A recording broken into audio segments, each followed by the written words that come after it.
ბათუმის სანდასუფთავების სამსახური ქალაქის მასშტაბით თვითნებურად დაბინძურებული ტერიტორიების დასუფთავებას იწყებს. სამსახურმა დასუფთავების აქცია დღეს ლერმონტოვის ქუჩის ბოლოდან დაიწყო. ყოფილი ხორცკომბინატის ტერიტორია სამშენებლო და სხვა საყოფაცხოვრებო ნარჩენებით არის დაბინძურებული.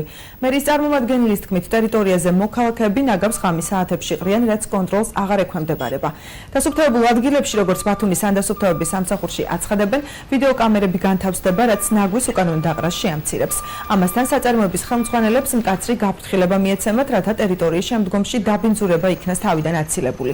ლერმონტოვის ქუჩის ბოლოში შეგროვებული ნარჩენები ადლიის ნაგავსაღრელზე დაიღრება.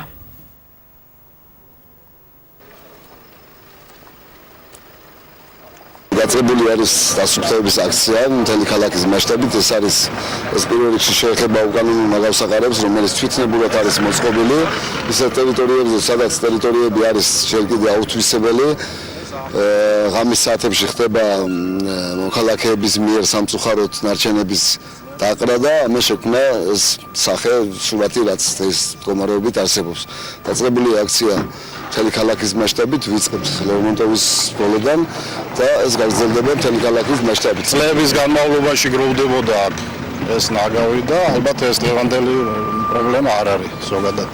მაგრამ ჩემი ადმინისტრაციული ერთეულში დანიშნვის შემდეგ აქტიურად ვცდილობ, რომ ეს პრობლემა ერთხელ და სამუდამოდ მოაგვარო და შემდეგ კიდე ავიყვანოთ კონტროლზე.